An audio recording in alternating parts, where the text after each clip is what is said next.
Welcome to the Three Martini Lunch. Grab a stool next to Greg Columbus of Radio America and Jim Garrity of National Review. Three Martinis coming up. Very glad you're with us for the Thursday edition of the Three Martini Lunch. Sorry, no good martinis again today either, but we do have some excellent commentary on some bad and crazy stuff. Kamala Harris is actually going to come out with a policy proposal tomorrow. It's going to be super vague, and it's going to infuriate us a lot because I think it's mostly gaslighting. But nonetheless, she's going to talk about her plan to bring prices down. And her plan is to tell companies to lower prices. So I'm sure that'll go well. This is not a new idea. You may remember that one of our martinis, in fact, our first martini the day after the Super Bowl, was this from Joe Biden, who didn't actually do a Super Bowl interview. Instead, he did this thing surrounded by chips and ice cream and drinks and all this stuff with about 47 different edits in about 60 seconds, talking about how shrinkflation is companies trying to price gouge us. Here's just a little bit of what Biden said back then. Some companies are trying to pull a fast one by shrinking the products little by little and hoping you won't notice. Give me a break. The American public is tired of being played for suckers. I'm calling on companies to put a stop to this. Let's make sure businesses do the right thing now. I think we know who's the one trying to play the Americans for suckers, but Jim, Kamala Harris picking up on this theme. This is what she had to say at a recent rally. When I was Attorney General, I went after price-fixing schemes. And when I am president, I will continue that work to bring down prices. I will take on big corporations that engage in illegal price gouging. Corporate landlords that unfairly raise rents on working families and take on big pharma and cap the cost of prescription drugs for all Americans. So, Jim, she can't ignore that the issue exists and that people are frustrated with much higher prices than they were paying just a couple of years ago. She's obviously not going to blame herself, so let's pin it on the companies making this stuff instead of terrible policies that shoved us in this direction. Greg, if this were the old Rush Limbaugh program, a moment ago I would have started yelling, "Stop the tape!" as Rush used to say when an important point.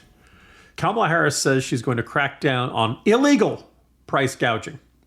I'm reminded of Sonny Bono's assessment when asked his opinion on illegal immigration, was that, well, it's illegal, isn't it? So if what you are denouncing is illegal, so shouldn't these people be indicted by now? Like if you really have this ironclad case that this is a matter of illegal price gouging, and that's why everything in your life has become significantly more expensive, not just, groceries, rents, everything you buy at the hardware store, everything you buy at, Walmart, Kmart, Target, anywhere you do your, usual weekend shopping, gas in your car, which I'll get to in a second. Like everything got expensive. It's you're like, oh, we blocked the Kroger merger.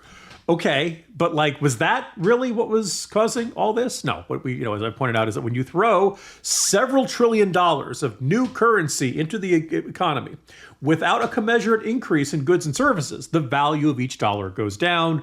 Go watch the old DuckTales episode that explains it very succinctly. If everybody in the world suddenly has twice as much money in their pockets, then guess what? The value of your money has gone down 50% because what you have is the same as everybody else, right?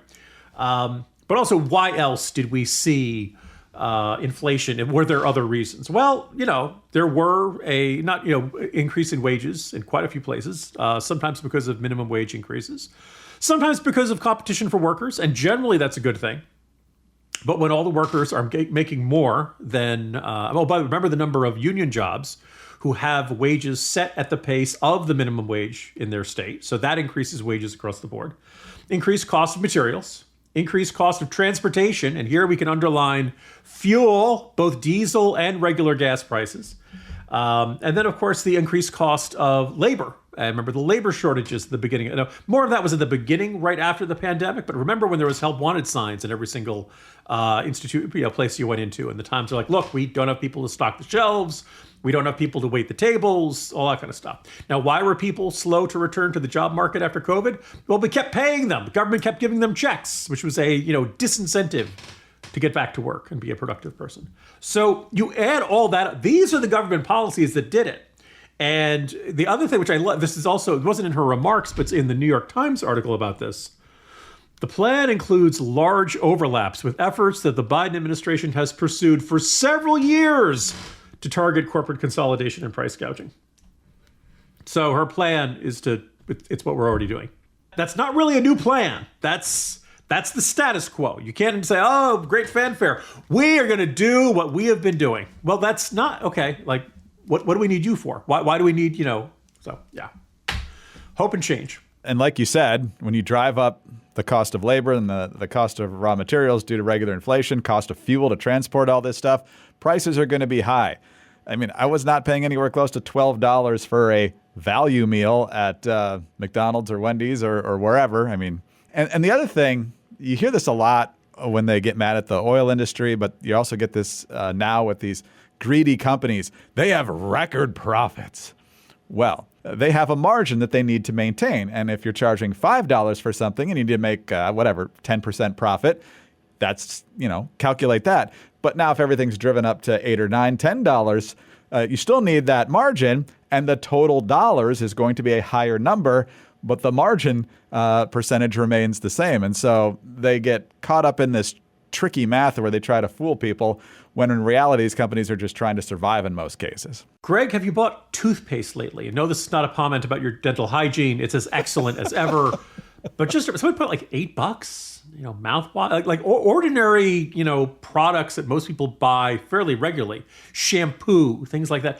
That's all really expensive, which indicates that this is not a matter of, I don't think Mr. Colgate is getting, that. Oh, well, here's the other thought I was going to point out is that if you want to say, oh, these companies are making record profits, they're also paying record taxes, right? Mm-hmm. Tax revenues are at the highest they've ever been, or 1 year below, like they're in the ballpark of the highest they've ever been. And yet our deficit and debt are also at record highs. So part of the problem is you keep spending the money even faster than it comes in, even when it's coming in at a higher level than almost every year previous, except maybe one or two.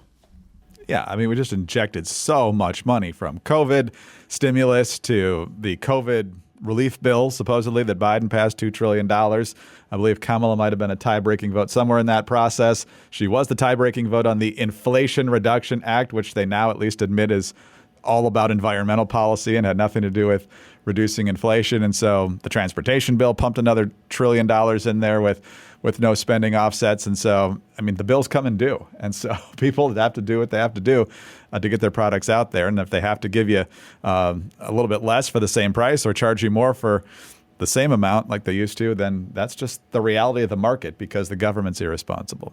All right, well, let's talk about something way happier than that, and that is Oracle. Artificial intelligence might be the most important new computer technology ever. It has the potential to transform every single industry, altering the way we work and live and interact with the world. Billions of dollars are being invested in AI, but the problem is that AI needs a lot of speed and processing power. So the question is, how do you compete without costs spiraling out of control? The answer? Take a free test drive of OCI at oracle.com/Martini. It's time for you to upgrade to the next generation of the cloud, Oracle Cloud Infrastructure. OCI offers a complete range of cloud services to meet your needs, whether it's on-premises, hybrid, multi-cloud, or public.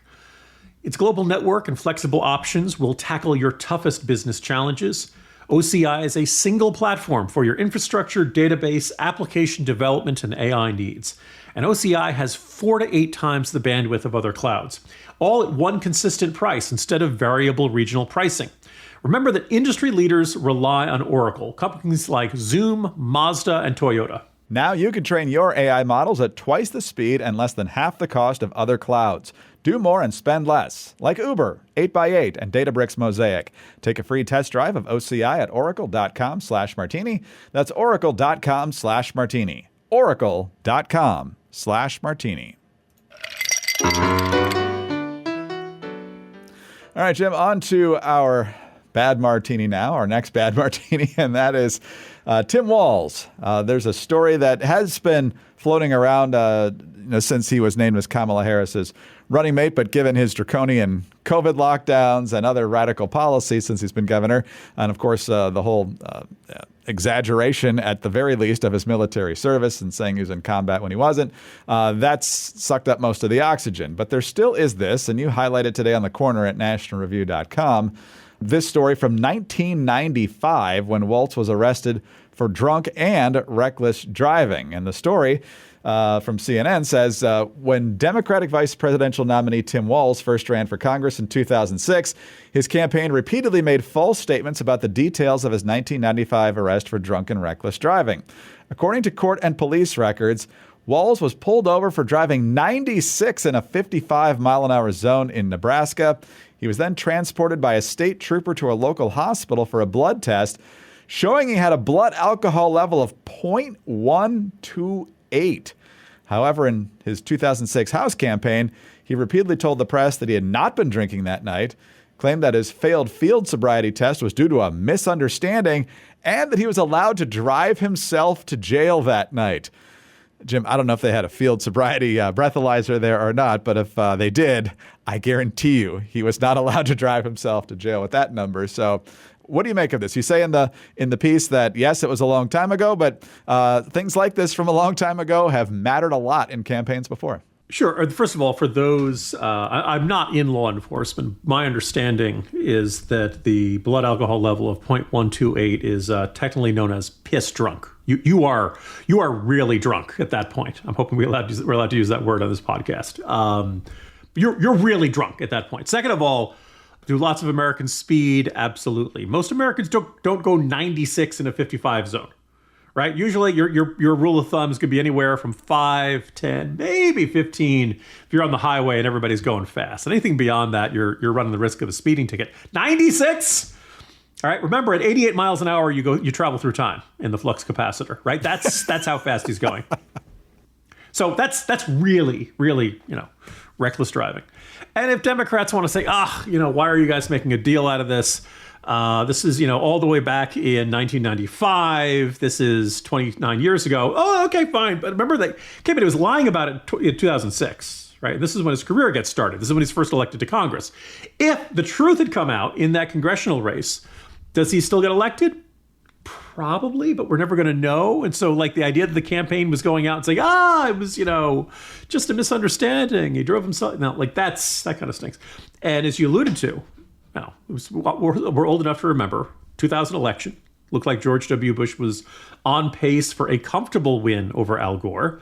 And then the final, I want to say 5 days before Election Day or so, revelation that he had DUI back in 1976, which was 24 years earlier. First of all, I don't think you can say, look, if we learn that a president or vice presidential candidate had a DUI 24 years ago, it's a very serious matter. But if it's 29 years ago, it's fine. You don't have to worry about that. I don't think you can draw that particular distinction. The second thing is that, you read Karl Rove's book. First of all, obviously, 2000 election was the closest one of the closest in American history. And Karl Rove says that without it, they would have won 5 more states. Now, I don't know if that's exactly it, but I put a link in there to his excerpt from his book, making the argument that this took them off message, that they weren't able to do the closing message, made a whole bunch of people what else do we not know about Bush? Is there other stuff that he's hiding? Was this the last incident?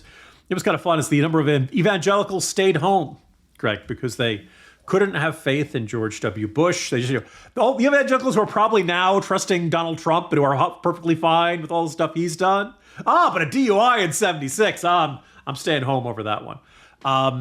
It would seem kind of bizarre for there to be a completely different. I don't think Kamala Harris will lose the election because of this. I think you can make the argument that, I'm glad to hear Tim Walz has been sober for a very long time and hasn't had relapses of these sorts of issues.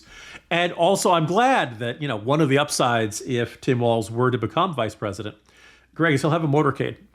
And we won't have to worry about him getting behind the wheel anymore. Exactly. I'm guessing the Walz and Harris people would say, well, his lie got exposed earlier, so it didn't get exposed in this particular campaign, and that's why it's water under the bridge as opposed to Bush and not revealing it sooner than a it is water under the bridge, election. as famous Democrats like Ted Kennedy would say. Okay. Oh, while we're talking about driving and under the influence, how many times in this podcast am I going to take us in a direction you didn't really want to go? That's it. Let's talk about Moink. Moink is our fantastic sponsor, and you really can't go wrong with the Moink box, especially since you get to decide what's in it. And the best part is that you know it's going to be quality meat. Jim and I have both received the Moink box, whether it's the steaks or the chicken or the lamb or the pork chops or the salmon. It's fresh, it's fantastic, and you know it was produced correctly, and it doesn't have any of those crazy Chinese chemicals in it. Greg, I'm not the only thing on this podcast who's really good at delivering red meat. Moink delivers grass-fed and grass-finished beef and lamb, pastured pork and chicken, and sustainable wild-caught Alaskan salmon, all brought straight to your door. Moink farmers farm like our grandparents did. And as a result, Moink meat tastes like it should because the family farm does it better. It's a difference you can taste, and you can feel good knowing you're helping family farms stay financially independent as well. I love the Moink box. I've said many times it's the best bacon that I've ever had, but I love everything else too. Keep American farming going by signing up at moinkbox.com/martini. And right now, listeners of the 3 Martini Lunch get free hot rolls in your first box. They're the best hot rolls you'll ever taste, but they're only there for a limited time. Spelled MOINK box.com/martini. That's moinkbox.com/martini. All right, Jim, on to our truly crazy martini today.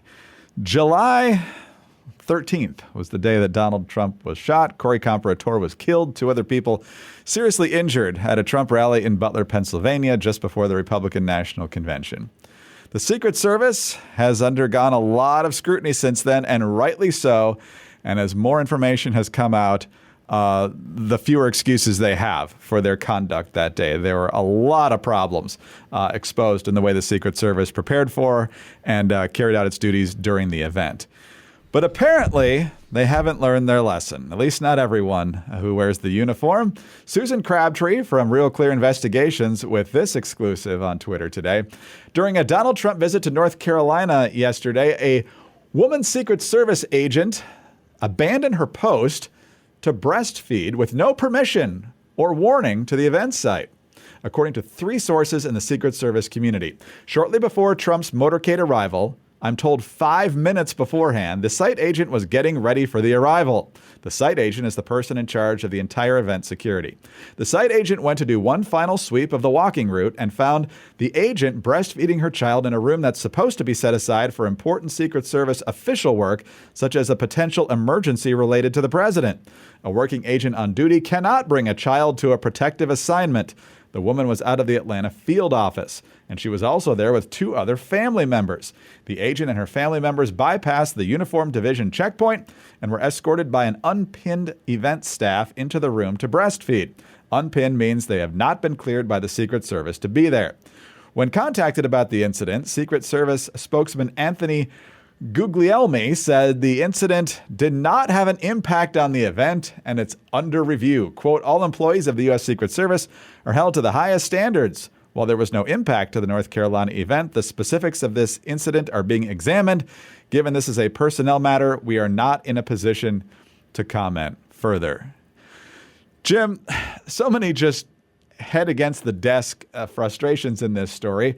Obviously, if your job is to protect the life of someone, as much as you love your child, you should not have them at the event. And the fact that you could feel like, I'll just abandon the post for a few minutes while I do this, while the former president is just moments away from getting to an event that's a month since he got shot at.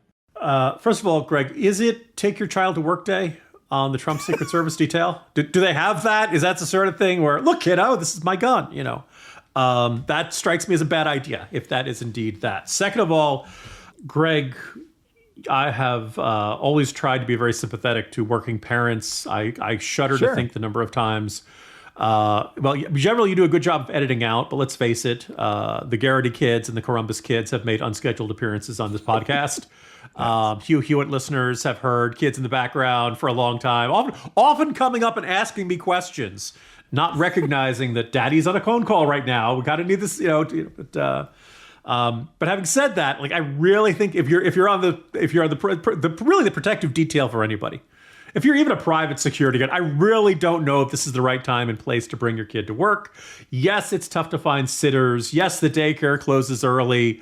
Snow days, Fairfax County Public Schools are metaphorical snowflakes about literal snowflakes. Look, I get it. I sympathize. But when your responsibilities are this, you really don't have room for it. And the other thing which is kind of so mind-boggling about all this, I have no idea what the morale is at the Secret Service, but I figure it can't be that great, because you'd like to think that if ever there was a time, hey, everybody, let's be squared away, let's take care of business, no distractions, no problems, 100%, dot every I, cross every T, no mistakes. You would think it would be like times like this, when everybody on Capitol Hill is screaming their heads off, and you've just had the most embarrassing mistake in, since the Reagan assassination, right? Like this would really be the time to bring your A game. And presumably this mother was like, no, I'm bringing my kid. I really need to do this here. And the two relatives and all that stuff. Also, I would not be bragging that this did not have an impact if I were the U.S. Secret Service spokesman. Because the thing, it's not because you did a great job. It's because as far as we know, no assassin showed up that day. And thank goodness. And hopefully every day is like that. But as we know, the odds that no assassin will ever show up to any Trump event or Biden event or Harris event or any Robert F. Kennedy event, that sooner or later, somebody somewhere is going to try to do something bad. That's the nature of the world we live in. So we need our guys who are supposed to protect these people on their A game and at their best. And it has not happened. And I think, look, I don't want to say it. Are there extenuating circumstances? I can't imagine things where I'd look at it and say, oh, okay, well, that makes sense. It is just a utterly infuriating and baffling. And I think if you put this in a novel, people would, put it down and say, oh, that's just not realistic. And yet, here we are, Greg. We absolutely love kids. We encourage families taking care of your baby, but there are certain jobs where you can't do both at the same time. And I think that's pretty clear in the Secret Service policy. And I don't know what the consequences will be here. Thankfully, it did not result in a major security breach. But like you said, after Pennsylvania, you got to make sure you don't leave any loopholes whatsoever. I got to think, Jim, it's probably the most awkward baby at work when they shouldn't be incident since Chloe O'Brien was watching Chase Edmonds' baby in season 3 of 24 while they were chasing the virus. Yeah, CTU. Actually, think about it, there was a whole bunch of HR policies at CTU that needed reexamination. For starters, the entire mole internship program, I would not have had that. The idea that they deliberately went out and said, would you like to be a mole within CTU? Apply here today. Secondly, the torture room and break room really should have been two different places. Guys are coming in to the snack machine. Oh, I didn't know you were attaching the jumper cables to that guy's nipples. I'm sorry. I'll get my Fritos later. There's no better way to end than that. Jim, Have a fantastic day. See you tomorrow. Friday's almost here, Greg. See you tomorrow. Jim Garrity, National Review. I'm Greg Corombos of Radio America. Thanks so much for being with us today. Subscribe to the podcast if you don't already. Tell your friends about us as well. Thanks also for your 5-star ratings and your kind reviews. Please keep those coming. They really do help us a lot. Get us on your home devices. All you have to say is play 3 Martini Lunch Podcast. Follow us both on X. He's at Jim Garrity. I'm at Dateline_DC. Have a great Thursday. Join us again Friday for the next 3 Martini Lunch.